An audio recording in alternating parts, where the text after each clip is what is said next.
Must say that, I don't know how many of you all know this, but Rajiv ji is a very accomplished aviator. In Religare Enterprises Limited to present Mr. Rajiv Chandrasekhar with a bouquet.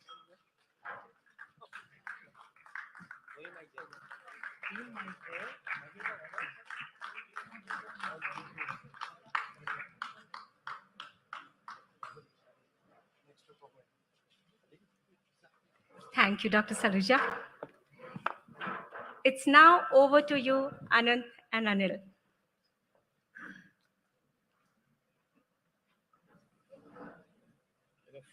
Formidable team.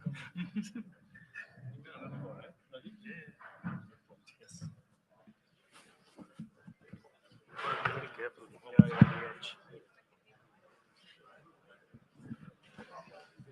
Hi. Okay, ladies and gentlemen, very warm welcome to Adda on a very, very wet day. All of you have braved the rain to get here and the last minute date change as well. But Rajiv ji has flown down from Delhi for it. So whoever didn't make it, I don't know what their excuse is. He's taken a flight. Although I must say that, I don't know how many of you all know this, but Rajiv ji is a very accomplished aviator. So if something goes wrong in the plane, he's very confident of taking over, which others probably don't have the same confidence. Rajiv ji, we have spoken 8 years and 2 months ago on tech in Goa for the first time. Then we spoke 8 years later, exactly 2 months ago, again on tech in Delhi. And now we're talking on tech and more things in Mumbai. A lot happened in 8 years, but also a lot has happened in 2 months since we last spoke. I made a small list of things that have happened in the last 2 months. When we last spoke, we spoke about 2 legislations. Now we're talking about 4. So the 2 new legislations have been introduced in tech space that you're championing. GST has happened for gaming, which hadn't happened in the last 2 months. Jack Ma was spotted in Pakistan in the last 2 months. Foxconn came 2 months ago, moved from one state to another in these 2 months, and now it's left. That happened in 2 months. Micron, on the other hand, has announced that it's come in the last 2 months. There's talk of many others coming. Modi has finally met Musk. We spoke about big tech valuations correcting, but that has again sharply recovered in the last 2 months. And Instagram launched Threads to challenge Threads is challenging Twitter. So that's kind of also happened. The IAMAI, hours after we met, the IAMAI, Internet Mobile Association of India, held its first meeting with an Indian tech chairperson after many years. He's with us today. Harsh Jain is here with us. He's a president of IMAM. So I think and obviously the opposition yesterday have announced that they're united for an INDAI has happened. So this is all that I can kind of say. And the one thing that hasn't changed over the last 8 years is that 8 years ago, Ajit Pawar was our deputy chief minister, and he's a deputy chief minister even today. So you're obviously chronicling the history of politics and technology with. Trying to merge the whole thing. So have I missed anything significant in the last 2 months, according to you? Look, I think what you consider significant and I consider significant are a little different, certainly because of what my responsibilities are. No, but I think I'm not tracking things on a month-to-month basis, certainly not. Yeah. But I think the velocity and trajectory of the progress of all things technology that commenced in 2015 are certainly sharper now and even more at an accelerated pace. And the Prime Minister's historic visit to the US is certainly a big vindication of the fact that the Indian tech space and the Indian innovation ecosystem has really come of age. That we are certainly being considered now as, if not equals, but as partners in some very critical areas that are going to shape the future of tech, semiconductors, quantum, AI, and so on and so forth. So I am not tracking it as granularly as you are, but certainly I can say that we are on track, certainly for $1 trillion digital economy very soon. What is the one thing that, we spoke about last time a little bit, but I think this massive fluctuating in the valuation of tech companies, who do you think, is, I think, fundamentally responsible? Is it the institutional investor? Is it the retail investor? Is it the founder? Is it the regulator? Who is, central in this?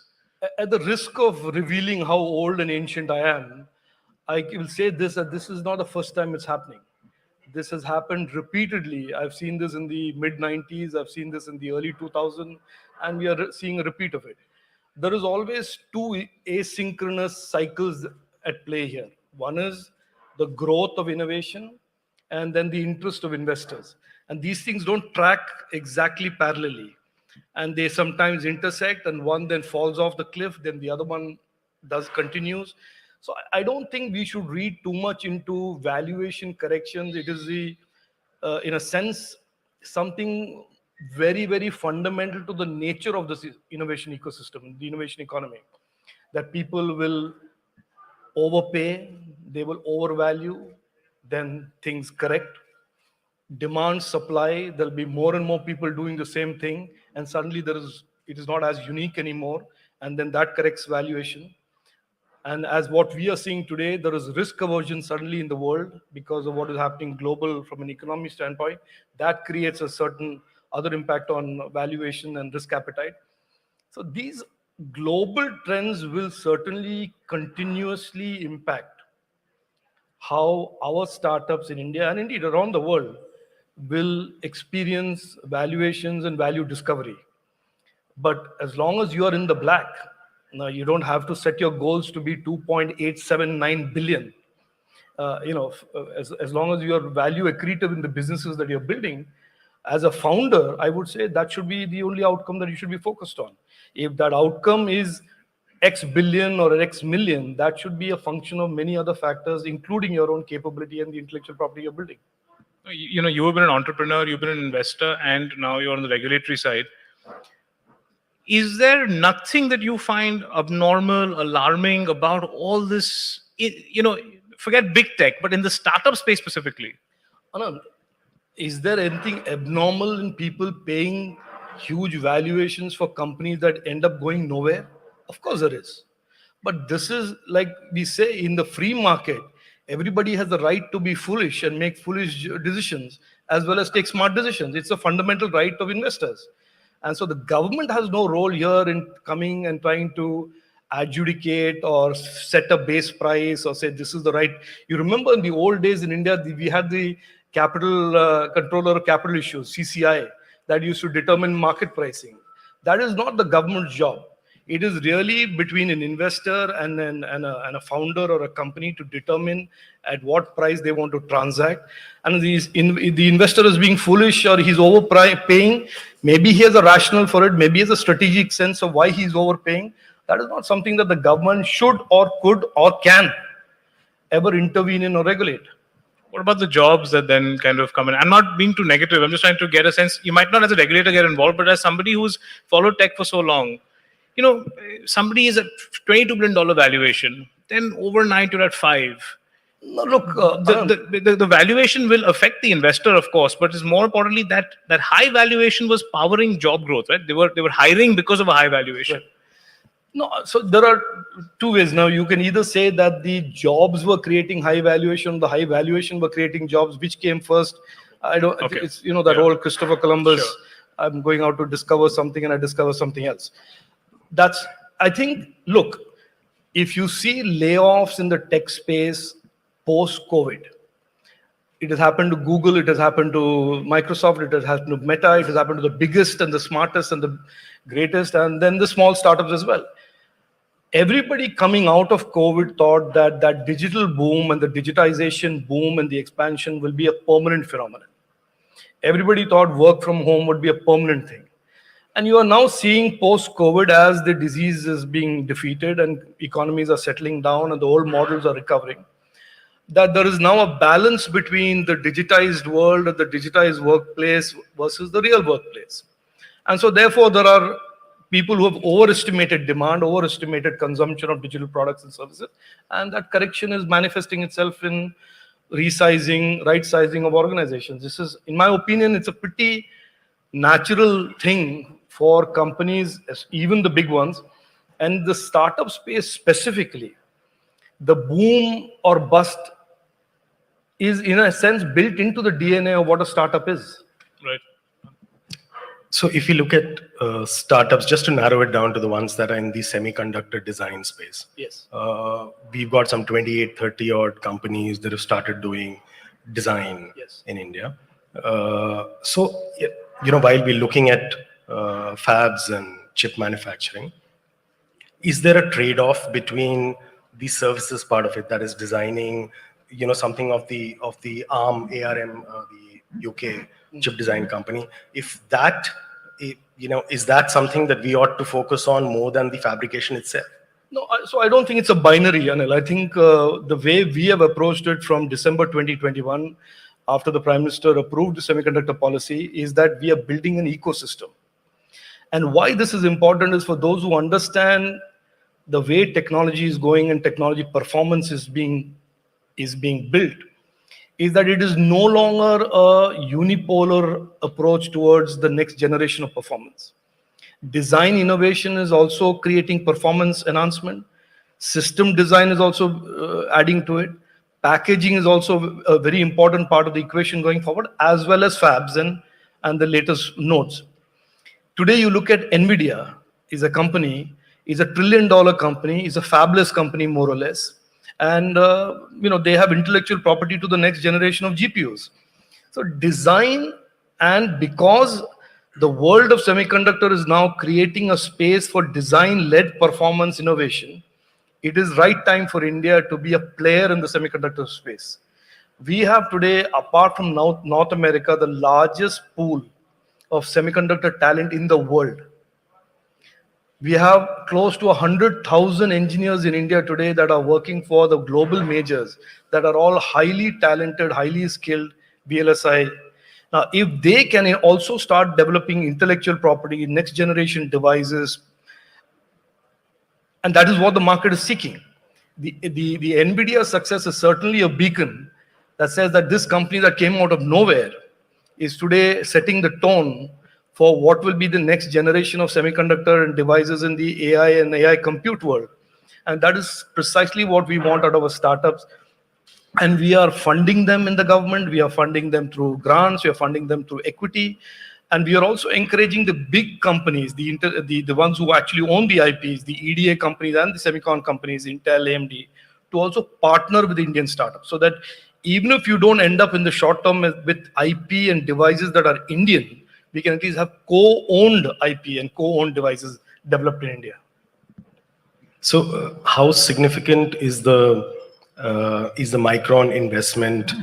Because it is primarily packaging. It's a downstream of the fab thing, and 70% of the project cost is being funded by the government. Yeah, look, I know that everybody will say it's simply packaging, and with great respect to you, Anil, it is not simply packaging. There's nothing as simple in packaging of the largest memory producer in the world.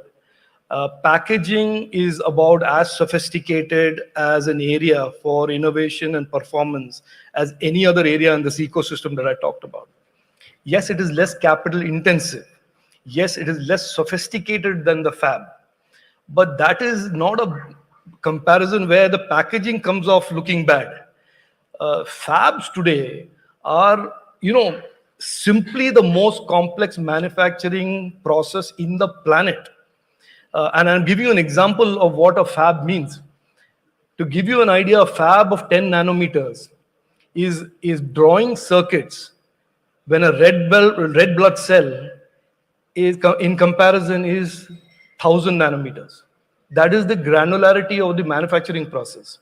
The temperatures that the plasma for a EUV lithography machine generates when it engraves that 10 nanometer line is 40 times the surface temperature of the sun. So it is that is a totally next generation of, but because that is next generation, to say the packaging is simply packaging is wrong. Number one. Number two, understand one thing. For us, we have repeatedly missed the bus as a country. Semiconductor and electronics. There was an interesting article recently in a newspaper that says, way back in 1960, the Fairchild Quartet who went on to form Intel, wanted to set up a packaging unit in India, and we said no.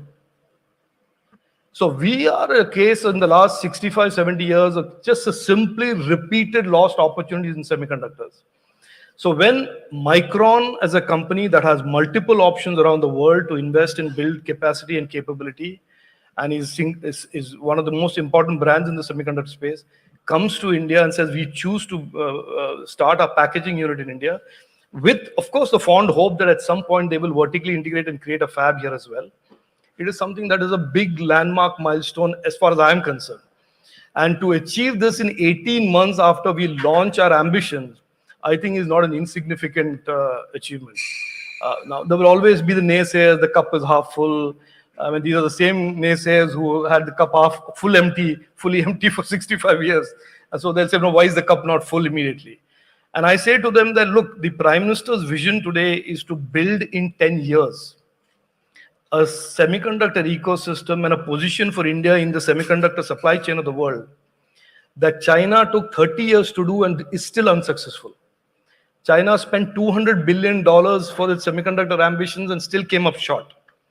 And we are trying to do this with $10 billion, and we are trying to do this in a decade.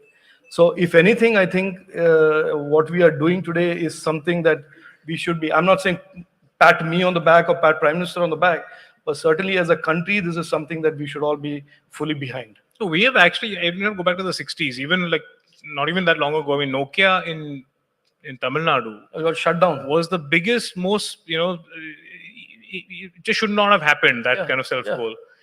But what, the larger picture, I know you've read that book, Chip Wars. We both exchanged notes on it a couple of months ago. Who's going to win these chip wars, do you think? And will it be one winner? No, I don't think it's a zero-sum game at all, Anand. I think to believe that at the end of the day, like some countries believe, that at the end of this decade of technology intensification and acceleration, there are going to be clear haves and there are clear have-nots, is to look at this wrong. Our approach to this is to say, what is happening post-COVID and post the Russia-Ukraine conflict is there is certainly a redrawing of the electronics and semiconductor value chains. Before that, there was an extraordinary amount of concentration of that supply chain in China. People have now realized that there needs to be a lot more diversification of that supply chain, and that having these concentrated pockets of semiconductor and electronics is not good for the world, because the world is consuming more and more electronics. Electronics today represent the second most traded commodity in the global trade scene after hydrocarbons.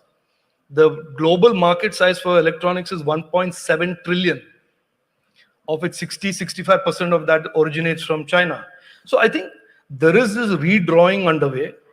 India is stepping up today, both in electronics and semiconductors, to be a major presence there. And our positioning is a very interesting positioning, because we are saying our positioning is that we are a trusted partner to the world, unlike maybe some other countries. We are a resilient partner, as well as we represent domestic demand, given our own ambitions for digitalization and the progress that is making in terms of our own market and our own consumers. And what's been the toughest part to sell, to get interest in investment? So the toughest part, when you talk to those 5 or 6 or 7 semiconductor companies, and when you tell them, look, India is now ready to talk to you and engage with you, is to say, no, but you've tried it 65 years and you failed. Why do you think you'll succeed now? So then, you have to make the pitch and you have to make the presentation saying, look, there are many things that have changed in the last 8 years. There is a whole vibrant electronics ecosystem. The best factories in the world are being built here. No, factories can't be built in India like this. We show them factories that are built in Noida in 12 months, which are the world's largest ex-Korea manufacturing plant for mobile phones. So I think the Indian capability in this very cutting edge area and our ability to execute these kind of projects is something that people were cynical about, at least in this segment of companies, because they are used to the US, they're used to Taiwan, they're used to Korea. And suddenly for them to be confronted with the possibility or an opportunity to invest in India is something that takes a little bit of selling and marketing. That is why I've always maintained that our semiconductor journey will not be one of instant gratification like that. It won't be आज बोला कल headline किया. वो नहीं होगा. This is a medium to long game. We have to be patient. People have to believe in our strategy, and they will come when they have to come. So how important is it to get the first project right? I'm talking about fabs, because clearly the Foxconn Vedanta thing wasn't going anywhere. It was evident for months. So let me explain that as well. I think there is a lot of editorializing that has happened on the Foxconn Vedanta, including people waxing eloquently about it being a blow to our ambitions and things like that, including foreign magazines and so on. It is not a blow. This was a joint venture. There were two partners. They agreed to disagree and disengage. The history of that joint venture was that they submitted a proposal for a 28 nanometer fab. And we were very happy with that proposal. They had to in turn meet the condition of creating a licensing of the 28 nanometer technology from somebody who had it. They were not successful in doing that. And so we gave them enough time. We understood that it's a long process. We gave them plenty of time. They could not do it. And so that proposal effectively came to naught. They have then subsequently come and applied as a 40 nanometer fab, for which they have shown us some evidence that they have the technology, and then we will verify it through the technology advisory committee, etc., etc. Foxconn has in turn said that they will also apply for fab. So we are in a sweet situation today where we will have two proposals when earlier there were only one proposal. So I don't see this as being a blow. I think this is all things equal. This is actually a good thing for the country, where both the partners who are valued investors in India, who continue to invest in other parts of the economy and create jobs, want to pursue their semiconductor strategy independently, which is fine. I can't help but two people away from you is Mr. Agarwal from Vedanta. So I'm not putting you on the spot, but I just couldn't help to sort of point that out. You want to say anything? You want to add something to this, Sarkar? No, I think just speaking on behalf of what Rajiv Chandrasekhar has said, I think absolutely agree that in fact last few days and weeks we've just recommitted as a group in terms of our investment in the fab, and I think very much excited and positive about it. Super. So, the one thing that keeps coming up when you talk to foreign money and tech, both when you talk about India, and maybe it's a cynic in me but corporate governance as an issue keeps coming up, especially I think with startups. I'm just diverting from this heavy stuff around semiconductor, etc. Whether it was housing in 2015, Food Panda 2016, Bharat Pay, Go Mechanic now, and Byju's is on headline every day for the last couple of weeks. Is corporate governance in startups an issue that concerns you at all? Look, I am more than other industries. Yeah, look, let me answer this way. I think the Indian startup and innovation ecosystem is being looked at by the world. And it is now the center of attention for a lot of people all around the world. So it's no longer just you and me looking at and observing it and congratulating. It's become a global phenomenon. There are global investments at play. There's billions and billions of dollars. As you know, the tech space itself attracted over 80% of the FDI in the year 2022. A lot of this went into these startups. So therefore, for us, it's a big asset that has to be protected, nurtured, and grown and expanded. So any news on the fringes that is bad news, that is corporate governance linked, is certainly not something that we are happy with. And I have, on my own, met with investors who were involved in companies which ran afoul of these corporate governance, and I have told them that investors have a very important responsibility in mentoring young founders in how to be good founders, how to build good companies. That as much as innovation is important, integrity is important. As much as valuation is important, hard work and determination to stay the course, to think about it medium to long term is important. These are values I have learned as an entrepreneur. And certainly I believe it is the role of every investor today who's sitting on the board, who's writing a check, to not just invest in there and think and worry about the exit and how many 100% return they get. They also must build these founders to be very, very responsible businessmen, because that is what we want to project to the rest of the world, that this is a sustainable, vibrant ecosystem that people can invest in this ecosystem for the long term, that you don't have to worry about surprises that come at you from a governance standpoint. We certainly don't mind investors being surprised by market growth, market dynamics, technology disruptions, but we certainly don't like it when that overhang of corporate governance, even though it is marginal today and it's in the minority, even creeps in. So we are speaking repeatedly, frequently to investors, and we say to them that it is your job, it is your role to mentor our young founders rather as than mu- push them to keep showing numbers which are really, Yeah, and this idea of sort of go big or go home, that's also created some of this anxiety with yeah, founders so, to kind look, of. we can agree here that there are some investors who have created this culture of shortcuts, created this culture, and I won't say who those investors are, and it's not right also.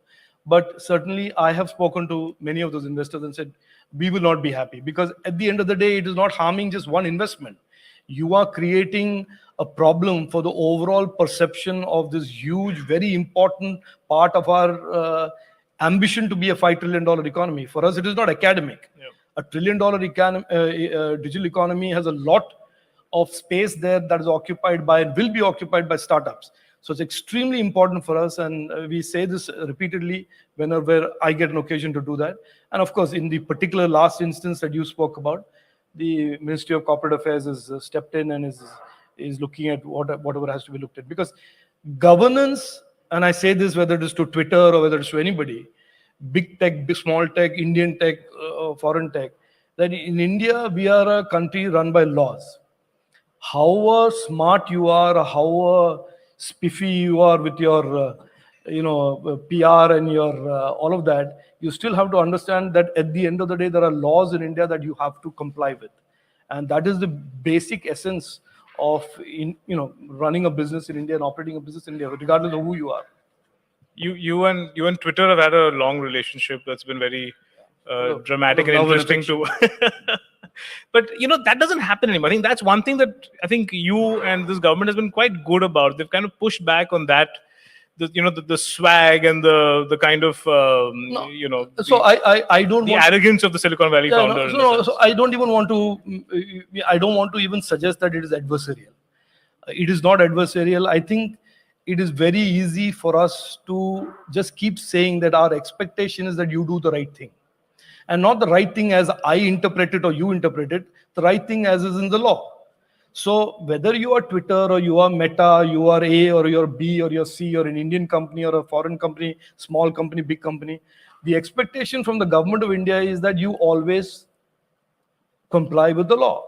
And anything else is a bonus for us. We are growing, you're successful, you are raising capital, you are attracting FDI, all of that is a bonus for us. But we certainly don't want the latter to happen without the basic essence of complying with law, and that integrity is something. And so to Twitter, we have not, notwithstanding the characterizations of anything else, our approach with Twitter has been from day one, look, you are a very small part of our digital economy ambitions. You are a noisy but a small part. Social media is noisy and small. But we have, as a government, a lot of other things to do. We want to create jobs. We want to build factories. We want to build technology. We want to create state-of-the-art intellectual property in this country. Young Indians want to do so much more. So don't distract the whole process of building a $1 trillion digital economy by saying, somebody threatened somebody to go to jail and all of that nonsense. When that's all unnecessary. We spoke about this before, but I want to ask you on record about this. That the companies that were synonymous with tech in India, there were 3-4 companies, and they were global. They're like gold standard sort of organizations. They haven't matched up in terms of ambition. And even recently, in terms of corporate governance, coming back to that issue, I mean, what we saw with TCS and the recruitment scam, I don't know whether it shocked you as much as it shocked all of us. Yeah, no, I don't think I want to use the word shocked as much as it is certainly something that came out of the blue. I mean, it is surprising and disappointing. But I think that is part of the problems of growth and problems of being this huge. I mean, TCS today is a global company. It's a huge company. We are very proud of the company, and they are really, doing some stellar work. But why have those companies not done as much in the other areas of the digital economy?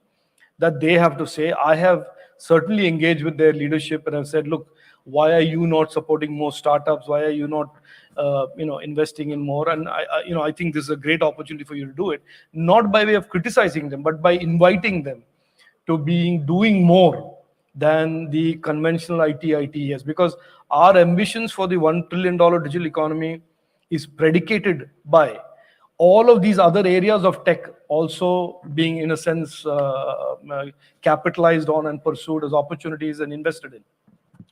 Just to go back to the point that Anand raised on tech regulation. Sure.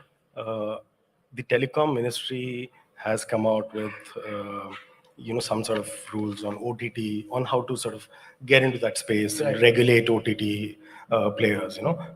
The reason being given is that it is for lawful interception of calls and texts.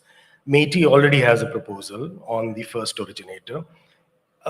Is there a duplication of efforts? Or, are we overeager to regulate? Is there a problem there? Yeah, so I think this perception can certainly be the case that there is some two bites of the same apple, if you want to call it that. And we are in discussion with the telecom ministry, and we certainly think there should be, in keeping with the Prime Minister's view, that it should be simple for our startups. We should not make compliance complex and difficult for our startups and the tech economy in general. So they have a certain set of objectives. The MeitY has a set of objectives. But we are clear as government that whatever we do in terms of regulations and law will be an all-of-government approach. So we certainly don't want silos, saying this law here and this law there, and then somebody will have to figure out how to harmonize those two laws. That is not how it's going to happen. So the telecom ministry has laid out their thoughts. We are laying out our thoughts, and at some point they will harmonize. And the issue of intermediary liability, as prescribed under Section 230 of the Communication Decency Act in the US. And Section 79 of the IT Act here. Yeah. So is there a is it something? I mean, the interpretation of safe harbor is being, it's being done in respective jurisdictions in the way the countries deem it to be. So just two questions. Do you believe that safe harbor should exist? And secondly, should there be global alignment on what the definitions is, so that, that there's regulatory overlap across jurisdiction that doesn't happen? So Anil, I think, and somebody mentioned in the lead up to this conversation, that governments all around the world lagged on creating guardrails for social media. So we can all agree on that pretty safely without contradiction. And a lot of that was because we said it is innovation, so let them do what they want, and they played that to the hilt, saying that, look, we are innovation, we are dumb pipes, we are dumb platforms, and therefore there should be no regulation, no guardrails, and oh, by the way, also don't prosecute us and give us safe harbor and immunity. And that played itself out in 2008 in India when we amended the IT Act. And I was, if you go down and look at the transcripts, I was the only member of parliament in that standing committee that opposed it. And I opposed it simply then, and I oppose it now for the same simple principle, which is that if there is a dispute between you as a citizen for content on a platform, by giving immunity to the platform, you are willy-nilly dragging the government into this whole dispute and making the government adjudicate it. And then when the government adjudicates it and says, look, fake news should be managed, then the free speech crowd comes in and says, but the government should not adjudicate it. Now, assume for a minute that we play this out completely and logically and see what happens. There is a person aggrieved by what happens on the platform. The platform is immune from any kind of legal action. The person who's using the platform is anonymous and cannot be traced. So the person who's aggrieved cannot approach the platform because of immunity, cannot approach the person who's created the misinformation because the person is invisible. And then if the government intervenes to protect the citizen, then it is the government infringing on free speech. So this is not a tenable model. Therefore, I've started this discourse and debate that in the Digital India Act, the successor to the IT Act, that we give the safe harbor as an exception, not the rule. That let the disputes between a citizen or a business and a platform be decided by the court of law. To which the answer, the response, but there will be hundreds and thousands of cases. Arre mat karo hundreds and thousands cases. You be more careful about how you manage content on your platform. So we certainly don't like the idea of the government being an arbiter of the dispute between a citizen and a platform, or a business or a small business and a platform, which is what the position that the government is forced to do with the Section 79 provision in the IT Act, the way it was framed. Now, what should be the contours of the safe harbor going forward? This is something we should debate and discuss. Should it be just blanket removed? Or should it be some exceptional criteria of being purely dumb intermediaries that have absolutely no power to curate, no power to regulate, no power on the, or is it a platform that can identify and trace and therefore does not allow anonymous use of the platform? So what should it be is something I think we should discuss. But the model as is just creating more and more trouble and is dragging government into areas where the government should not be going into. Fact checker unit. Yeah, so same thing, Anand. No, does the government should be going there or should not be going there? No, I think today, in today's framework, where there is no liability on the platform to ensure that the platform does not have lies and fake news or fake information, and there is no such compulsion or obligation on the platform. You see what is happening when on Washington Post reported 1,000 accounts, Khalistani accounts, blatant misinformation and lies about the government and inciting violence against a community and a government. Misinformation is no longer an academic issue. It is being weaponized. It is being weaponized by state actors. It is being weaponized by vested interests, and it is causing real problem. Critiquing the government, having an opinion of the government's policies, saying that Rajiv Chandrasekhar is an incompetent minister, or whatever you want to say, is a very different thing. That is not what is being brought under the fact check purview. What has been brought under the fact check is when you say something that is patently false. The government of India is going after a certain section of society. A minister is discriminating against somebody, and it is factually false. If you don't fact check it and label it as false, you create a downstream effect of law and order, societal impact, and all of that. And every government, every responsible government has as much of a responsibility to protect its citizens from this type of a backlash of misinformation, consequence of the weaponization of misinformation, as they do to protect the freedom of speech. So I think this needs a more mature discussion. Every time we talk about something like this, it should not be, no, but it's a clamping down on editorial freedom. I say with all responsibility, the right to free speech as enshrined in Article 19 is not to be conflated with or equated with the right to misinform. And this is a construct that we must agree on, because misinformation harms people. It is a harm. And so therefore, that is what we are arguing. And therefore, the matter is in court, and we will certainly argue that part in court. Yeah, the Digital India Act is, have you already decided how you intend on? No, we will or are we not still do, in? Look, our Prime Minister's view is very clear. We will not do any legislation without extensive consultation. And for the first Which has happened a lot in the past. I've spent a lot of, created a lot of mileage on consultation. But for the first time in the Digital India Act, we've even done a pre-consultation. And interestingly, exactly what the people are thinking today is what we are thinking. Almost complete alignment that we need a new law. We need a law that talks about different classes of intermediaries and regulate them very differently. And that we also need to look at safe harbor and intermediary obligation very differently, where the intermediaries must take more and more ownership of what their impact is on communities and people, rather than leaving it to somebody else to sort out, whether it's a court or the government. Are the intermediaries publishers? Are they intermediaries? That also, I think, And is a big part of I think clearly old question. one of the aspects that we are dealing with is the asymmetry between big tech and content creators. There is a clear asymmetry today in ad tech, in the way people formulate the monetization formulas for content.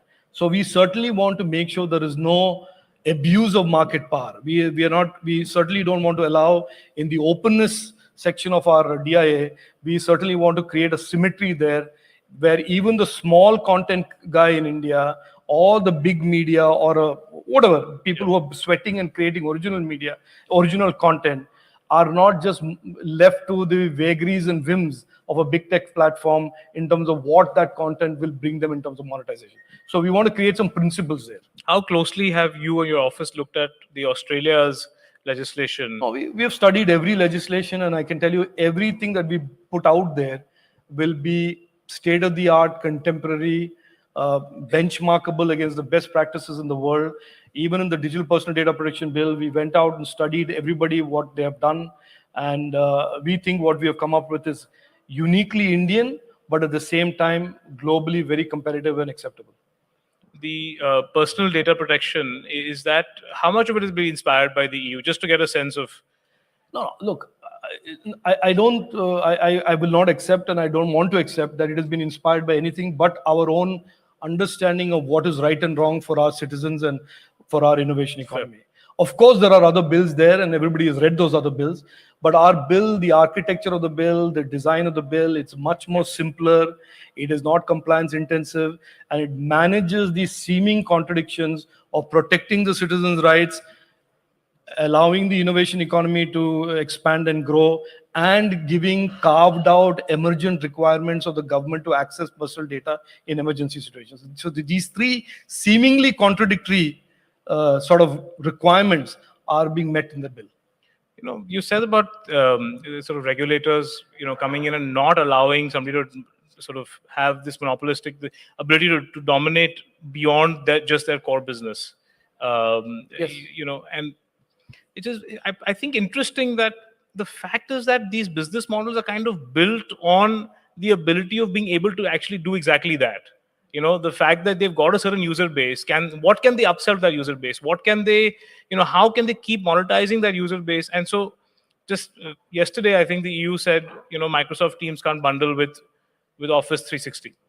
But I mean, for the guy who's invested in Microsoft, the whole business plan from the beginning would be, can we bundle it with Office 360? And then can we create more value for the user and the shareholder in doing that? Yeah. This regulator. No, Anand, look, I think it is a common practice now amongst big tech in general to push the envelope as much as they can push in terms of how they can use their market power, how can they use their footprint to create these additional adjacent business lines, whether it is in AI, whether it is in search engine, whether it is in whatever. Now, we have to have mature, evolved regulatory frameworks that basically keep at the center citizens' rights and citizens' benefit and choice. So while I personally don't have any ideological opposition to bundling and unbundling and giving it in an easier manner of multiple products and services, as long as it is not crowding out choice for the consumer. If a consumer is forced to pick a particular video conferencing software or a productivity tool over the other because it comes bundled, that is certainly something that Competition Commission will certainly be looking at repeatedly going at. Like I said, countries around the world had allowed all these platforms to grow and evolve as innovators. And so there was very little guardrails that were prescribed, and so they did what they did. And today we are where we are. So a lot of this is playing catch up. A lot of countries, including us, are playing catch up in how do we regulate these big tech platforms so that they don't, at the end of the day, trample over the legitimate rights of our Indian consumers to freedom of choice and price and cost and so on and so forth. I will say this: the impact of the digital personal data protection bill for sure will be a deep behavioral change in almost every one of these platforms that have built a business model around harvesting and misusing personal data. So I don't want to say anything more than that, but I can certainly tell you that that is the objective, that a lot of business models have been created that harvested personal data for one reason, but used it for precisely half a dozen other reasons and created models, language models, learning models, all of that. all of that comes to a grinding halt after the digital personal data protection. And this is global companies and Indian companies both, equal, same treatment. Both. One of the areas where regulation is now kind of being spoken about, and one area that I thought, was coming out of India with some innovation and with some sense of sustainable business model, was gaming. And it's a space where, we were not dependent on Google, Facebook to kind of see success. We had many, gaming companies, real money and and even just normal gaming companies who were just, they were just hitting it out of the park. Every quarter, the results were, better than they expected. A lot of investments came with it. They got a bit of a body blow a couple of days ago. What's your view exactly on gaming? Your personal view? No, so look, first of all, I don't think it should be considered or characterized as a body blow. There is a certain process that the GST Council, which please understand that is not government of India, that is all state governments, and there is a general tendency among state governments to look at gambling and then extrapolate online gambling and online gaming as a surrogate of gambling as being a social evil. So there is that instinct in almost all popularly elected state governments and the government in the center to basically not allow that to be encouraged and grow. Parallelly, on the 7th of January of this year, we were given a mandate in MeitY to create a framework for what will be permissible online. That through a series of consultations, we have now notified essentially a framework of what is permissible. So this train of the GST Council was on its own independent track for the last 2.5 years. They have pronounced essentially that they consider online gambling to be akin to gambling in casinos. And I have clarified yesterday after the GST came out, that we will certainly take this evolving framework that allows permissible online gaming, including permissible online real money gaming, and we will ask the GST Council to consider it. And therefore, their own view of the online gaming space will be divided into what is permissible and what is not permissible. And on the non-permissible side, you can do whatever punitive taxation, GST that you want. But on the permissible, it should be something, a tax regime that we hope they will consider, should encourage the growth, encourage the innovation and proliferation and expansion, investments and job creation in that space. That is our goal, hope, and mission, and we will certainly be working on that. So I don't think, yes, it was not good news for some people, but it is from a slightly different perspective of not being aware that this work is now reaching conclusion and this regulatory framework has reached almost, now we are clear on this. We will refer this to the GST Council. The GST Council has a lot of BJP-controlled state finance ministers in it. Yeah. So it shouldn't be that difficult to kind of convince them, I guess. No. Look, I mean, if you say so, I will agree. I don't want to contradict you. Look, I'm not the one who's going to be convincing them. It's the Honorable Finance Minister who chairs the GST Council. I certainly will. It is our duty and mission that we will communicate to them what we believe is the new framework of permissible online gaming and what is not permissible as a mutually excluded section, and then they will consider it. Whatever is permissible. There's an interesting column in the Financial Express today. I can shamelessly plug my own newspaper on my show, so I'm doing it. Vertical integration. Vertical integration. Bundling. Which actually said that they welcomed the 28%. They said at least it's the state will benefit. Let governments benefit from it, but let the industry also thrive. So Anand, there is a history here that there have been bad actors in the online gaming. Now, for all of the characterization of body blow and we are upset and Rajiv Chandrasekhar is Murdabad and all that stuff, there have been people who have gamed the system as gaming companies. So a lot of that is now determining the response of state governments. I mean, for example, in my state in Karnataka, there is clearly a bad actor there who has gamed the system and made lots of money, not paid any GST. And so therefore, that is also conditioning a lot of the state level behavior that some of these platforms, I don't see a lot of them, some of these platforms have masqueraded as gaming and have done gambling. Some of these platforms have masqueraded as gaming but not paid GST at all, even at the 18%. So there is that also happening. So I don't want anybody to believe that this is all just about the GST Council getting it wrong. Some of the responses by the state governments are conditioned by what companies have done in the past. I am hoping with this new regulation and this new regulatory framework settling down, that everybody can be onboarded who will be good, responsible, sort of participants in the online gaming space. No, I mean, a Gamescraft, you won't say the name, let me say it, a Gamescraft kind of organization, if it, you will be able to sift that out easier if you kind of move on this kind of fast. But your idea of permissible games, not permissible games, let's just talk about permissible games right now. You would accept that, as the GST Council has suggested right now and has proposed and probably get into law in 4-5 months, it is punitive, right? Because and my understanding, and I'm actually quite confused about it, but my sense of it was that every time you go and you make a bet.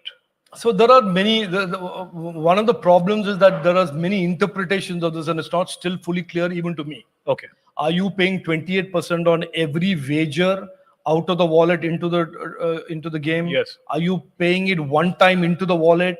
If you're doing it every time, then certainly it's going to become extremely complex. May as well not have expensive. Yeah, exactly. So, and then I am concerned about another aspect of this, which is that the small guys and the small startups will quickly die.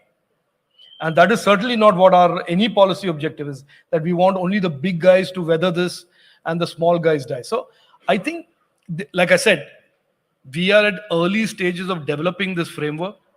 Once we are also convinced that we have settled down the framework, we will communicate this with GST Council.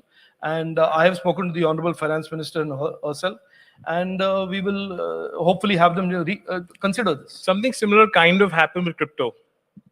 Would you say it was similar, that you encourage the industry and then suddenly kind of they've all run away now because there was kind of mixed communication coming out of government? I don't think it's the same thing, because crypto, nobody has discouraged anything on Web3 and blockchain innovation. What the government said was that if you invest in crypto, there are two things that you should be aware of. One is you are investing in a very volatile asset class. Yeah. And therefore, we certainly don't want to encourage that type of speculation in a category of assets that nobody knows anything about. Second is that you better make sure that when you buy a Bitcoin or you buy any US dollar denominated crypto, that you're going through the RBI route of getting the foreign currency permissions through the LRS. And many crypto exchanges and brokers are taking rupees and giving them Bitcoins.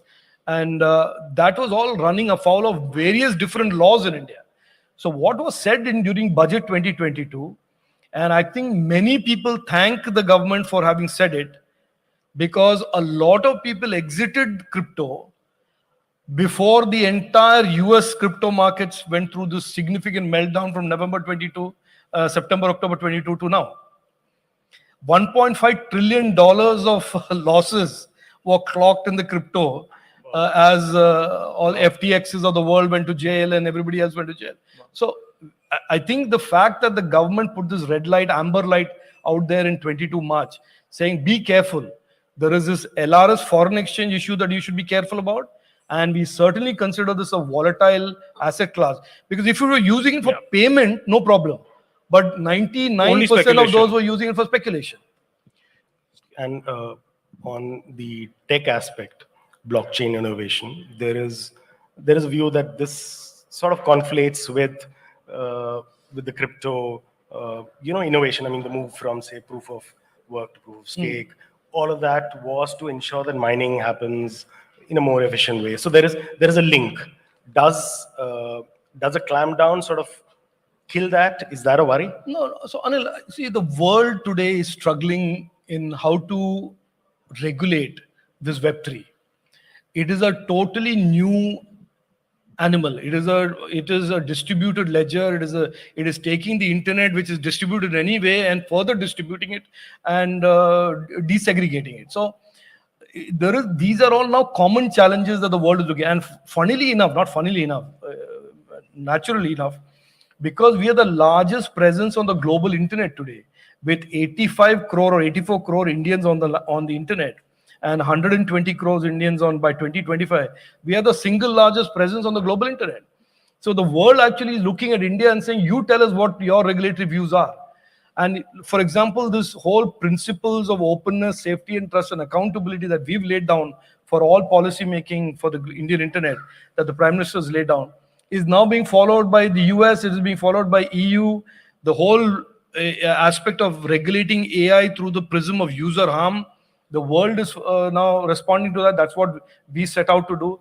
So I think we have a leadership role, and to the point that do our laws look like somebody else's law? Al Olama, the digital minister of UAE, said something very recently when I was there. He said, now India is leading the way and the world will follow. And I think it is not because just of our capabilities, but because we are simply the largest presence on the global internet. And so in a lot of ways, we are on that head table and saying, these are our views, this is our vision of a future safe and trusted internet. If I can just simplify the vision, it's said that in America, how America did digital was with innovation, how China did digital was with imitation, and how EU did digital was with regulation. Is there one word for how India will do digital? No, we will do innovation, but we will never allow our citizens' rights to safety and trust on the cyberspace to ever be compromised. So these are both attached to each other. We will continue to grow our digital economy. We will continue to charge forward in innovation and leadership there, but never forgetting that our citizens deserve and have the right to a safe and trusted cyberspace. We'll get to some audience questions. A fantastic crowd we have here. Neeraj, just before that, I'll just come to one area. And I want to talk about artificial intelligence. So if it doesn't come up in the audience, I'll come to it. But just before I get there, one thing that sort of the personalities that run tech, they become celebrities. So, obviously the main guy was Steve Jobs, who kind of brought this, selfie taking. Everybody wanted his autograph, and it brought this rock star celebrity kind of culture that tech leaders started getting. Yes. In India, the one person who I think kind of got there to a certain degree was Nandan Nilekani, right? He had this cult following. You go to engineering colleges and they were like, this guy's created this world-class company, and he's given back to India with, Aadhaar, and there was a sort of halo built around him. Today, this generation, that person seems to be people like Ashni Grover, who are abrasive, who are sort of opinionated, very opinionated. They speak and then they think about what they're saying. So, what do you think about this kind of the new inspirational tech leader? No, I actually admire people who have strong views, but I only argue that those strong views have to be based on some substantive facts or knowledge. I mean, one is to thump the table and say, I have a view. But the other is to thumb the table and have that view be respected because people understand that the view holds a lot of substance and data or facts in it. So I don't think this is necessarily a bad thing when we have more and more youngsters being very verbose, very articulate about what their vision is, jumping in and articulating their worldview on what should be right and wrong. And I think that's good. And I think in a lot of ways, that is the future of India, that we are a democracy. We've always been a noisy democracy. And I think even in the area of tech, why should it be anything less than being a collection of many different people talking about many different ideas? But I only say this, that at least for people like me to stand up and pay attention to somebody who's being loud and noisy, is that there should be some substance to that noisiness, and it should not be just noise and stat. That's why there's a word called static. There's static, and there is a substance. So, Neeraj, before I come to you, sorry, I don't want to forget that Rajiv ji, we always forget, but he, because of the way he is, but he's actually a politician, and I keep forgetting that. So can we just spend 2 minutes on politics? Sure, just because you've been doing this since 2006. You've got the kind of perfect space in politics because this is your area. You've sort of built the Pentium processor yourself. You worked in Silicon Valley. You're an engineer by training. Yesterday, INDIA was announced. Say something about that. The opposition getting united. No, I think, rebranding or rebadging a bad product doesn't change the product. I mean, I think when you are ashamed of the product that you have sort of driven in for the last 50 years or 60 years, and then you think you can pull a fast one over the people of India by just simply changing the name. Good luck. I don't think the people of India buy that rebranding and rebadging. They look for substantive change. They look for real discourse in our democracy. And if they can deliver that, then there's some meaning to this rebadging. But otherwise, I see it simply as the same gaggle of people who took us down a path that we don't want to go down again, just calling themselves something else. UPA today is a bad word. So they've realized that. So they've grabbed a new name. The one, how do you view your role in government and in this government going forward? Assuming 2024 is in the bag, going forward, what do you have your one thing that I feel there's a big Jaitley-sized hole in this government, and I mean, do you feel like you're kind of your aspiration would be to fill that hole in some way because you're that you appear as this as a moderate voice, you appear as a guy who talks across all sides, you appear as a person who has his own standing beyond politics. No. I certainly don't want anybody to even imagine that or think that is a goal. Look, the thing about the BJP is that a lot of us have come from very different backgrounds. And, I came at this from a very different background. And I've enjoyed and had the privilege of, in a sense, learning from the Ataljis, the Advanijis, the Arunji, then Prime Minister Narendra Modi ji, Amit Shah ji. And so for us, it is learning from all of them. Now, I don't think anybody should ever think that they will be an A or a B or C. I certainly want to be a Rajiv Chandrasekhar. I hope I'm remembered after 18 years of public life as somebody who did some good for the country. And so that is my goal, that is my ambition. I think Arun Jaitley ji or Anand Kumar ji, all these leaders whom I have learned a lot from, they were, tremendous people. They saw the emergency, they struggled. I have fortunate enough not to have gone through all that struggle. So they are very different people, and I don't think it's even appropriate for me to be mentioned in the same category. But is it as fun, when you got into this position, like now you have to now defend Brij Bhushan? How did you expect that you'd be doing this? No, look, there's nothing to defend. I don't think there's anything to be defensive about. Look, we are the single largest political formation in the world. Our core of our political party, and today if you look all around the party, you will see many, many people who are in this for service, public life, public service. Now, are there people on the edges who do things that sometimes are wrong? Maybe, yes, of course, this is any organization. If it is a media organization, political organization, government organization, there will be good, there will be very good, and there will be people who stray sometimes. What is the response of that? As long as the law catches up with the people, gives a fair shake to those who are accused of wrongdoing to prove his or her innocence, and then finally it plays out, that should be our playbook. So I am certainly not embarrassed. I'm very, very proud of many thousands and hundreds of thousands of people that I interact with and work with who do stellar work. And so for one person or one headline or one allegation certainly doesn't make it the world's largest party. I can certainly tell you that. But there are things in politics, just by the, I'm not saying BJP Congress, but when you're in politics, you do have to defend the indefensible sometimes. It just kind of happens. Now you're in party, you're in an alliance with. Anand, I've been in public life for 18 years. Yes, 2006. 2006. When I started off in politics, I did this because I thought, let me see what it will be like. And I was met with a lot of skepticism. And I remember the day in 2006 when I took an oath. There were two lady MPs whom names I shall not say, who were loudly saying, "Ek aur aa gaya businessman." And that was the cynicism and skepticism with which my entry into politics was seen. So I like proving people wrong. And I think over the last 18 years, I've proved repeatedly that all the naysayers and cynics have been silent. You have proved yourself. But I'm saying when it comes to now, Ajit Pawar and... I'm continuing. I said the reason I'm able to do that is that I'm in the BJP.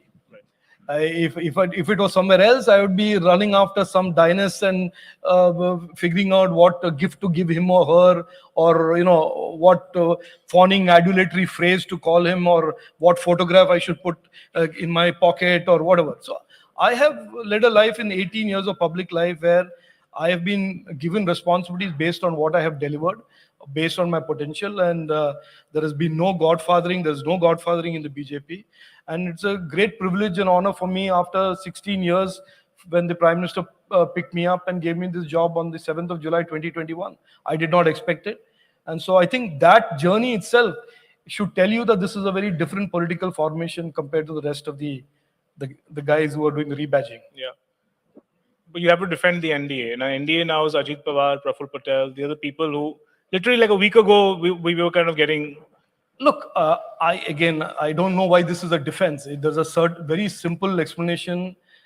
The growth of the NDA after the BJP formed it has been over the years, over the last 25 years, from nothing to something significant today. More and more political formations today see the stark difference between our vision for India and what we are doing for India versus what other people are doing. Now, if I'm a politician today and I am smart and savvy and I understand which way the people of India's expectations are now moving, they will certainly support the BJP and they join the NDA. Now, I don't see anything remotely, to defend. If somebody today turns around and says, I don't want to be in this rebadged UPA anymore, I certainly don't want to be partners with a political formation that does nothing but criticize India and tear down India. Look, at the heart of it, every Indian today feels for this country. You may be on opposite sides of a political ideology or divide, but I see almost certainly across all political formation a desire for India to do well. Yeah. Except for one person who does 5 holidays a month. So that person has a different DNA, and good luck to that DNA. There's a new phrase I just picked up this morning. I heard for the first time this morning amongst the Bombay business community. It's called iced. Have you heard of this? Iced. ICET. I've been iced. No. Income tax, ED, when they've come knocking on your door, the CBI. Income tax, CBI, ED, and we get the point. Is it something that you again now defending? But look, look, I can't answer this. Look, if nobody will, this is my contention. Nobody will knock on any door if there is nothing there to be knocked for. Okay. So, I mean, if somebody comes knocking on your door, whether it's by mistake or inadvertently, right. And I've had a fair share of this when I was a businessman, you have to just deal with it. I think if you have nothing to be embarrassed about or nothing to worry about, why are you worried about that knock? And that sounds very ominous about a knock on the door, because it sounds like some Hitlerian thing. But my own view is, people do tell me there is income tax is doing this and so on and so forth. I say, look, you've just got to answer them and you just have to move forward. But I don't think this is some personality trait of a government in the sense that somebody trying to make it. Okay. Neeraj, please. Good evening, Rajiv ji. My name is Neeraj Roy. First of all, I think I speak on behalf of everybody just to state that the articulation and clarity with which you took up questions, whether it is to do with India's ambitions with regard to semiconductors. We interacted with companies like NVIDIA, Intel, etc., and it is no mean task, and heartily encourage and support that entire initiative. To you, going into the conversation about the new Digital India Act, and obviously with the simplicity with which you clarified the new GST challenges, etc. My question to you, sir, is in context to, I think, what Anant wants to tee up, which is about sort of the new both demon and opportunity in front of us, which is artificial intelligence. And given the fact that the last 15 years, the India stack story, starting with authentication to payments to now potentially Bhashini, becoming an integral part, could you visualize a scenario with this broader ambition that AI should not be the core domain of the big tech and needs to be democratized for the best use of citizens? And therefore, here's a thought just for you to, could you visualize that through Bhashini or open democratized platforms, Indian citizens could potentially be leasing to thousands of platforms for 15 seconds, 1 minute, 3 minutes, whatever, during their activity. So I am on Flipkart, I am doing a transaction, and for those 3 minutes, all the data that I have had on your platform and whatever is in there in the public source, you can access it. But post that, almost like if I can use a Marvel Thanos analogy, and it's the dust effect, it's kind of gone away. If India is to lead this, and some of us have been part of things like with Startup India as well, we are trying to bring in governance, etc. I'd just like to hear your thoughts how in the Digital India Act, AI is going to be an integral part, and what could we do to protect citizens in this manner? So our approach to AI is going to be a continuation of our sort of jurisprudence that we have built and developed over the last 2 years since May 21, which is that we are regulating cyberspace and technology in general through the prism of user harm. We will not regulate use cases. We will not say, thou shalt not do this, thou shalt not do this. But we are moving into, and we have successfully implemented this in social media and so on, which is that we will list out, and that list will continue to evolve on what a platform cannot do and cannot enable doing. So that is user harm. The moment that becomes a construct, then whether it's big tech or small tech or whichever tech, you take on the accountability of what the possibilities of the use of the platform are. You become extra cautious that the platform cannot enable deepfakes. The platform cannot enable something else. So we are approaching it from that angle initially. Now, there is an argument, and this will come out during the consultation that we will have, obviously, nationwide, that certain use cases also you should prohibit from day one. Like saying biometric, don't have models that can learn from the biometrics. And that there should be some guardrails saying these kind of use cases we do not permit at all. So this is broadly our approach. We'll keep it simple, keep it about user harm, cast a very clear, unambiguous obligation on the platforms, AI platforms in particular, not to deliver user harm. I'm just going a step, you're looking at it, and rightly so, in terms of how do you protect. But if I were to go with the fact that AI and its growth is both inevitable and is the next sort of, power of sorts in even in geopolitics, etc. Is there a possibility that the way you've democratized payments, can we democratize this and let it be enabled? I was getting to that. So that is number one in terms of regulation.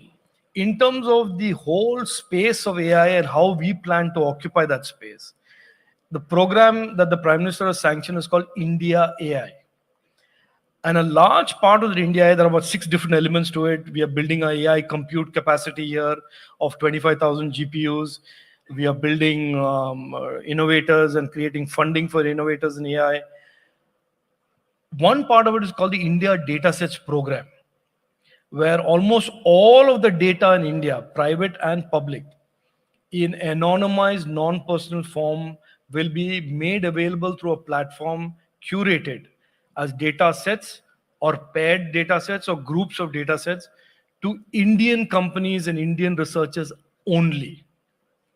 So no foreign big tech company will have access to the potential to create these build large learning models based on India data sets.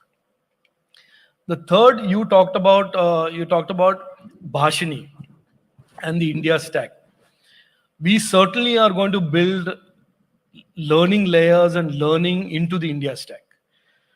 Currently, these are, as you know, they are just databases. You authenticate it and you use the app. But we are building in intelligence into that to further streamline governance, further allow much more smarter governance, create patterns from the use of these India stack in terms of what type of people are using it, what type of applications are they using it for, what are they not able to use it for, etc., rather than have it go through these periodic revisions and updates So that is certainly going to be part of the India stack. Please. Good evening, sir. Good evening, everyone. So I'm a student of St. Stephen's College, and In Delhi? yes, Okay. and you had come to college, but Yes. didn't get the opportunity to ask you a question. So today you spoke about cryptocurrency and how the government has clarified that there's no discouragement as such. And when the Honorable Finance Minister spoke in her budget speech, she said that the digital rupee will be rolled out. And my understanding is that it's going to use the blockchain technology. So I want to ask you, what is the progress on that, and how much of a role is your ministry playing? No, there's no role for my ministry. So it's an RBI that is launching the digital rupee because they're the custodian of the rupee. So they will launch the digital rupee. They have said that the CBDC, that's the central bank digital currency, will be rolled out. I certainly haven't got an update on it. It is, like I said, the RBI that you should be asking. They've launched a wholesale CBDC, and a pilot on a retail CBDC is already on. Thank you. Adar Shetty is founder of Bank Bazaar. Good evening, Minister. So I can attest to the high quality pre-consultations that you've been doing for Digital India Act. Like you said, right, MEET is at the cutting edge globally on setting digital policy, and you spoke about AI guidelines. Right. You touched upon privacy controls with the DPDP. Correct. How are you thinking of sharing of credit and revenue by large AI systems with original content creators? Because class action suits have started. How are you thinking of this issue? To be frank, there are many issues like this, and this is an issue that has been posed to me. We don't want to approach this with any preconceived answer to this. I think what we want to do is we will, in the draft DIA, which will hopefully be out very soon, we will pose this as one of the questions to be answered during consultation. And we believe that is a better approach to do it. We did this during online gaming because what we started with and what we ended up with were totally 180 degrees different. That is the power of consultation. So if there's 100,000 minds who apply themselves to what are the problems and what are the challenges that we will face, number one. Number two, the architecture that we are using for all legislation is that it will be constantly evolvable. So we will try and minimize what is hard-coded into the law and allow subordinate legislations which are faster to evolve when there is a new challenge or a new circumstance that we had not foreseen earlier. So I will not answer that question with any view of mine. And I think we will just say that question, amongst other, there's a half a dozen other questions on AI that will be answered, will be questions that will be posed during consultation, and we will see what the answers are. Sumit. Hi, Mr. Chandrasekhar. Thanks for all the great insights today, and thanks, Anand, for having us here. Really appreciate it. I have two very different questions. One is just a follow-up on the online gaming space, and specifically related to the rules that you introduced in April. Sure. And the formation of the SROs. As I understand it, some applications have been made, and we are looking forward so the next steps to identify what is permissible and not permissible under the rules. Any idea on the timelines for that and the next steps? Soon. Okay. All right. And no additional details? No, I can't give you the time of the day and the day of the week. But there's no incentive for us to delay it. Okay. So we will certainly be doing it soon. We've got the application. We waited for about 2 months, kept waiting, looking at the postman, waiting for that letter. Right. Didn't come. And then suddenly they have. So we will respond. Okay, great.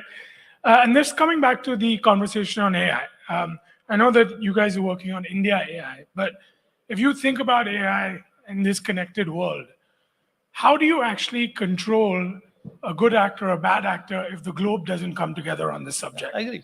And what is the government doing by connecting with the rest of the governments across the globe to handle this challenge? No, absolutely right. I think today the internet has no boundaries. And it's the classic case of how to describe a cyber crime is that the victim is in one jurisdiction, the crime is in a second jurisdiction, and the perpetrator is in a third jurisdiction. Now, overlay that with India, where law and order is a state subject, and the victim is in one state, the perpetrator is in another state, and the crime is in a third state. So certainly, in the case of the internet, our approach towards law and order, approach to investigation, prosecution, requires cross-border protocols and cross-border frameworks. As I said, for many years and many decades, governments around the world ignored this. And the US did it, Australia did it, everybody did it. It is only China believed in walling off the internet, and they could do what they want anyway. So we are today in the G20 under India's presidency talking about, as the Prime Minister says, Vasudhaiva Kutumbakam. The world is one family, and it is represented, best by the internet. So, which is the point I made. Many countries are now looking to India's lead in terms of what should be the framework of legislation, what should be the basic principles and guardrails in approaching these issues.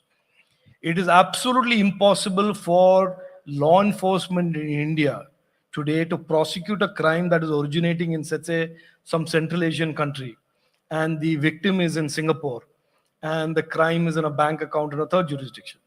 It's impossible. So we have to, and I think there's a collective realization by countries around the world that you cannot approach this as good as you think you are, as good as you think your police is and your investigative skills on the internet are, that you cannot create a framework of deterrence and laws and prosecution and investigation and prosecution if there is no global. I think after this G20, there will be more and more countries coming together. Just 4 days ago, along with the Home Minister, we inaugurated a G20 conference for 2 days that talked about global partnerships for a safe and trusted internet. So the world is waking up to it, and I think it's a question of time. We will evolve something. Sam Altman did make a little bit of a harsh comment with AI in India when he said, we're too late. We've missed that bus. That's like I said, everybody has a point of view, and there's a fundamental right to a point of view. People have dissed us and been cynics about us so often, and we take pride in proving people wrong. Yeah. So I think that's fine. The same people who said the Vedanta Foxconn breakup is a blow to our semiconductor will find that we'll have a fab very soon, or multiple fabs soon. Tell me something. How much of diplomatic kind of pressure does come, when you talk about regulating big tech, specifically in America? In China, we know it's a complicated relationship. I think in the past, maybe, but I think almost every country today is on the same page, except for some marginal differences around the edges. Even the US? Yeah, of course. Okay. You've seen that they've made an attempt to repeal 230. Yes. And but their constitution provides for a very different interpretation of free speech and First Amendment. Ours is very different. Ours is Article 19, and it has exceptions. It's a fundamental right, not an absolute right. So I think every country realizes the dangers of misinformation, dangers of an unregulated social media ecosystem, and everybody is trying to play catch up with different types of responses. But I think eventually they're all going to converge into some global set of principles. Sure. Kuldeep? Hi.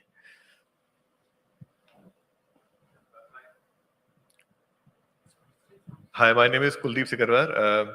Very well played. I think you played with the front foot with all the difficult bouncers. Anand has been. I know I was playing, but. No, and well played. I'm also wishing you for the next 20 years. As a policymaker, great to have people like you. Thank you. Actually, two questions. One macro, one micro. On the public digital infrastructure, with a lot of upgradations are happening at the government level. So how are you thinking about the entire public infra, especially some vulnerabilities, in the system? And second, I find it very implausible or very difficult to believe that, some WhatsApp link, somebody clicks and the money just goes away.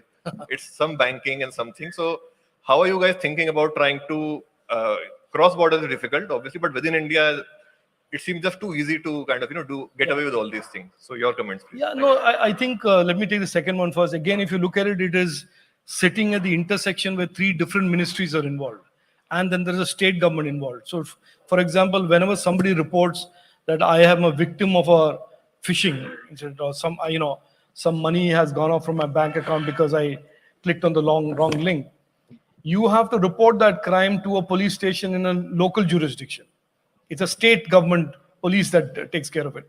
Now, it is absolutely clear that different states have different types of capacities and capabilities on cybercrime. and cyber investigation. Some states don't even consider it a priority. Some states consider it a priority. Some states are geographically concentrated on where that capability lies. So this is an issue where we are working actively. We do twice a year a conference on state IT ministers. This is high on the agenda of making sure state governments ramp up their own capability to protect their citizens from cyber crimes, protect, investigate, and then prosecute. It is a big gap today in many states. It is a gap that we are trying to advocate that it should be filled. I think any questions? I can get a quick show of hands. Just one last one here. Yes, we'll take two together. We'll take three together, but we keep them short, please. Yeah, but perhaps this one will not go with anything else. Okay. Just you just keep it short. Yeah, but I will. Just as Anand, kind of went closer to the political waters right at the end. I think that's what I'm also going to be doing. Sure. But perhaps I'm going to enter into treacherous waters, so please bear with me. Okay, no worries. Yeah, okay. So here's the thing. Whatever you have said actually sounds very good, and one would it would be really great to be able to say, yeah, that's what it is. This is the narrative, etc.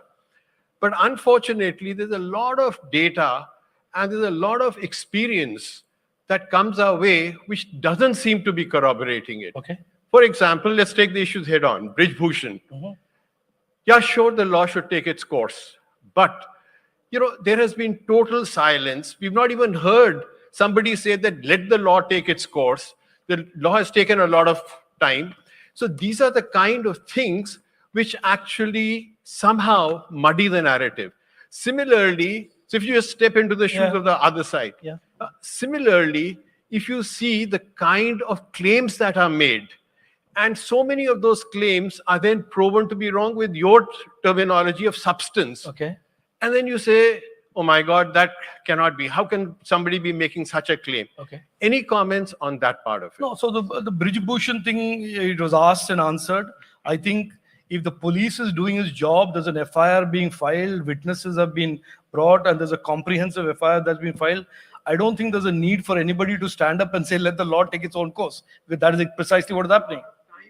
Let's just get no. So look, we can quibble about whether the law should respond in 48 hours or 72 hours or 82 hours, but the fact is a process has been started, and the process will play itself out. And I think our jurisprudence, everybody is innocent till proven guilty, and he's been given a right to prove his innocence. The police has filed the case. On the other issue, unless you give me some examples of what is it that we are making claims about that you feel don't pass muster, I can't comment on it. You're just making a general point. There are some claims we made. Nothing I have said on this forum, and nothing that I say, certainly I don't see anything that the government says that is not backed up with facts and reality. Just a quick question. We get to Mayank, and then we should get to my rapid fire. Good evening, sir. My name is Ashish, and probably a lighter one towards the end. So I asked ChatGPT, what is the question I should ask? Should I have an opportunity to ask Rajiv Chandrasekhar ji? Oh, really? Okay. And the first question it said was, what motivated you to enter politics? You were an entrepreneur and this. I have, look, I've been asked this question, and I don't know. It was a Sunday afternoon. I had just sold my cellular company. I was trying to lose some weight and take a sabbatical for some months. And somebody said, why don't you come with me and meet Deve Gowda, who's in a hospital, convalescing in the hospital. I went to him and he looked at me and he said, why don't you join politics? That's truly how this started. And then the next day I went and met Anand Kumar ji, who was my, my member of parliament and almost my elder brother. And I said, somebody's planted this idea in my head. What should I do? He said, you should. And there it started. Yeah. But Karnataka politics is it's quite interesting. I mean, this election was a very interesting one because it really feels like what the world's vision or the world's opinion of a typical Bangalore person is not the Karnataka voter. No, but Bangalore, we increased vote share by almost 7%. So certainly the Bangalore voter voted very differently from North Karnataka and Mumbai, Karnataka. So that you would think a guy like Nandan Nilekani would get voted easily in a place like Bangalore, but it didn't. No, look, I think you underestimate the drag effect of being in the Congress. I think you certainly are underestimating that. the fact that a Nandan Nilekani could lose should tell you how big a liability being a congressman is. Mayank. Just, I know that you have taken a lot of questions. Everything is on IT, everything was in information technology, and people forget that skills also form under you. So I just My want to- apologies, I was trying, but I just want to end with skills. And I know that I mean, government has done a lot of things around skilling and making skilling a mainstream thing, skilling, upskilling, etc. But a lot of focus has been on skilling the ecosystem for jobs in the country. But there are those many jobs in this country. Having said that, there's enough opportunity for Indian talent globally. Is there a thought that the government has of positioning India as the talent capital for the globe? And is there something that one could look forward from the government on how to position India as a talent capital of the global ecosystem? No, that phrase either if it's your original phrase, then you and the Honorable Prime Minister think exactly alike, because that's exactly his mission to us. That given all our demographic advantages and strengths and this young population, that it is not enough to just talk about young population, but make it really a skilled asset that will work for the Indian economy as well as the global economy. So that is our go-to mission. And the way we are approaching skilling is, one is, of course, to create industry-ready, future-ready skills. And the other is to create an ecosystem that will help hundreds and thousands and lakhs of self-employed micro-entrepreneurs. So there are two sides to the skilling equation. So one is what you know and you do, which is really skilling, upskilling, and reskilling for the economy that is growing, for the opportunities of jobs that are in the economy and global economy as well. On the other hand, we are also focused as much on empowering and connecting self-help groups, rural entrepreneurs to larger and larger markets, skilling them with e-commerce, skilling them with financial and technology skills, to digitize them, to digitally enable them. So both these are the sides that we're working on. And just for your information, the Prime Minister announced in this budget 8,800 crores for the next 4 years for skilling. That's a significant investment. Very short, please. Very short. Very short on a lighter note. Sir, you mentioned Twitter is noisy and we are a noisy democracy. Does that mean we are a Twitter democracy? No, I think that, no. Look, the percentage of people of India who are on Twitter is a microcosm, a small percentage compared to the real citizens and the real active democracy at work. So I think there's a tendency to get swayed by the narrative of social media, thinking that is somehow what India is. And that, I think, is certainly not the case. A quick follow-up to Mayank's question before I get to my rapid fire. You know, there is this view that more and more people are, I mean, there's fewer and fewer people choosing sciences now. Yes. In the 11th, 12th, you know, we're one of the few countries where science is not compulsory. You can drop math. Math is not compulsory. We did a story, 33% of undergraduate engineering seats have been going vacant. Any thoughts on this? How do we, I mean, should we be encouraging firstly, and how do we? Certainly, I think the National Research Foundation bill that is going to be introduced into Parliament and passed hopefully quickly is going to be almost a game changer for science and science research in the country. Science requires research, applied science, kind of an ecosystem for more and more people to be excited by careers there. Right. And so that requires an NRF type of a bill. I'll share something since you brought this up. It used to be the case that enrollment in electronics engineering and that hardware disciplines were declining. Whenever I would travel, people would say, in my college, people are joining IT, people are joining MCA, people are joining engineering and going and getting jobs in programming. But the hardcore hardware, design, electronic stuff, people were not joining. Yesterday, one of the states that had told me this 2 years ago, the education secretary met me yesterday in Delhi and said, for the first time this year, electronics enrollments are up. Okay. So I think if you create the necessary sort of catalysts in the ecosystem, people will then follow those opportunities. And the national education policy is certainly a very big game changer in terms of education in India is concerned. Perfect. So we'll do a quick rapid fire, short answers. Some might be repeated, but for the Instagram audience, for the short attention span audience, I need Sure. So, your advice to the young engineer who has gotten an offer to relocate to Silicon Valley and work for big tech at a 50% salary jump. Don't go, stay here. What is the last app you have downloaded? Threads yesterday. A quick game. It's a game called Who Wins. I'll give you two options. Tell me who wins. So, who wins the chip wars? The democracies of the world. Who wins Threads or Twitter? I don't care. Who wins Mark or Musk? In EVs, Musk. In rocketeering, Musk. And I guess in social media, Mark. Nvidia or Intel? Today, Nvidia, by far. So if you were still working at Intel in the year 2023, like you were when you were in Silicon Valley, would you be sending your CV to Nvidia today? I think hopefully after 30 years, I would not be not requiring to send my biodata anyway, but resume. But if you were so pessimistic about me and my future there. How many telecom players will India end up with in the next 10 years? 2, 3, or 4?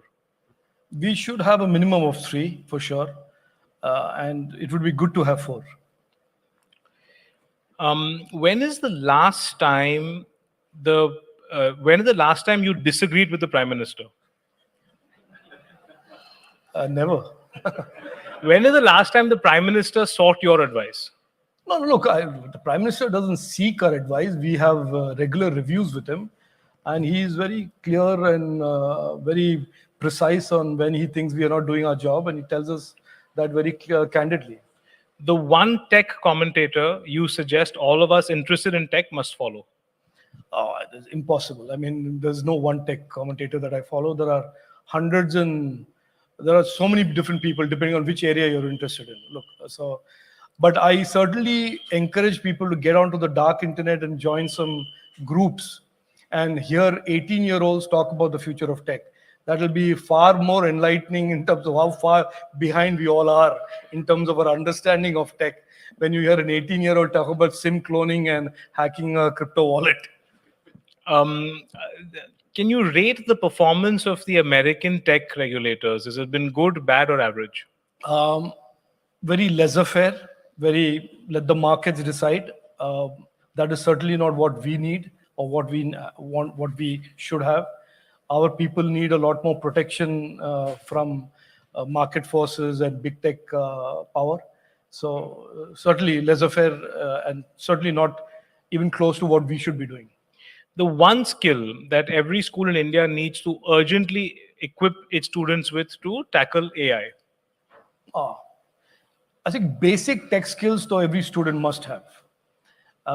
In terms of AI, I think it's a bit of a question. I think if you can, students should certainly believe that you should not believe everything that you see on the internet. That's a nice little belief to inculcate. What you see on the net is not necessarily the truth. Unless it's on IndianExpress.com. Oh, yeah. I agree on that, yes.